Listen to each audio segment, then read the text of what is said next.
On February 11th, 2011, my husband beat me.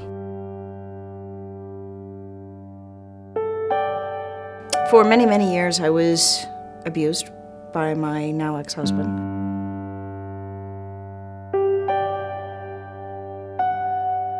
The last time was September 24th, 2010. I just had enough.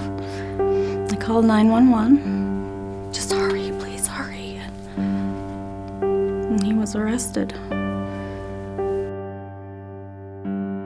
I really did not want to go to the hospital at all. I knew that if I went to the hospital, that meant trouble for my then husband. My body went numb that night. I've never had that feeling before, you know? I mean, like I said, I had the gun pulled on me, and that was an awful feeling. I was taken to the hospital, police were called. Like a lot of women, you're not going to press charges, you're going to try to protect them, try to protect yourself, thinking that you're going to get ramifications or bad things happening. I wasn't able to see myself as a battered woman. And, you know, it took a lot of counseling and a lot of hard work looking inside and really looking at what had transpired over the years, and to realize, you know what, I was a battered woman and I was textbook. In 1997, there were 3 women who were sitting around a kitchen table trying to find resources for a friend who was in a violent relationship. We quickly found out that there was nothing in this region of Southeast Indiana and went to work. We serve 5 counties of Southeast Indiana: Ripley, Franklin, Dearborn, Ohio, and Switzerland. However, we take people from anywhere if they are fleeing violence and they need a safe place to be. It's a life-saving service, is what Safe Passage does. I mean, you can't say that about a lot of organizations, about a lot of, and particularly when you have the opportunity to be part of an organization like that that's saving lives. What I like to think about what I do is to just be a positive presence when I'm up here at Safe Passage. Just a presence of hope for the ladies. My daughter was 8 and my son was 6. I'll never forget, he asked me, "Mom, how can Dad love you if he did this to you?"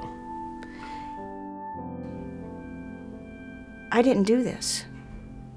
I don't deserve this. A couple years ago, we had a Christmas party at my church for the ladies. I remember Jane coming up to me afterwards and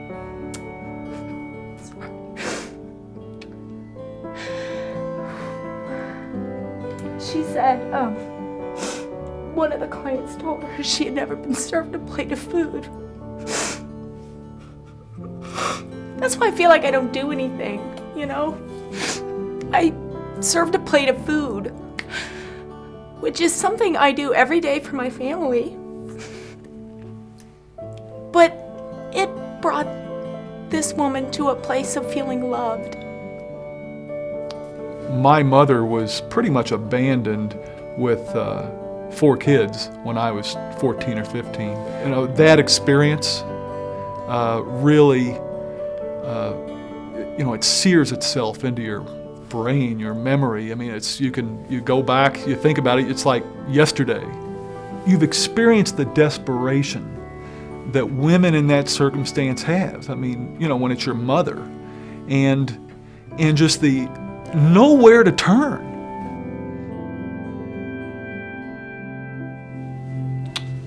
This is God's work because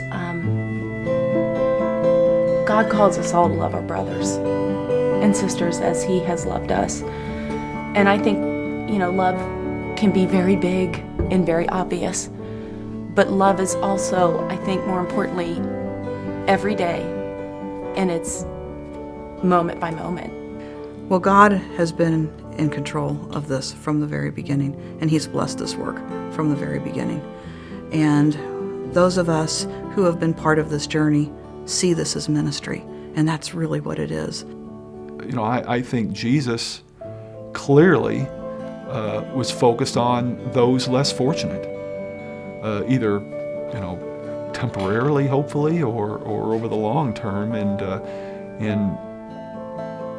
I have a hard time thinking of something that's more valuable than what Safe Passage does. Maybe it's out there, but I can't. It's going to be a short list of things, organizations that provide the kind of just lifeline to people. And if that's not God's work, I don't know what is. The ladies here at Safe Passage they've been my backbone.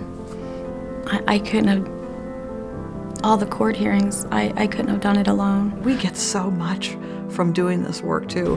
We walk out of here filled up because we've had the opportunity to serve and to care and to grow ourselves because of these relationships. It's all about relationships, it really is. What I would say to someone that is in the midst of the abuse or just leaving the abuse, I would say you are loved. You are loved by so many. You are a strong, beautiful, smart woman. And while this is so hard and so difficult, you can get through this. And the other side, there is love and laughter, and it will be a wonderful life. And if you can just take the steps and do the work that you need to do now, your life and your happiness will be authentic.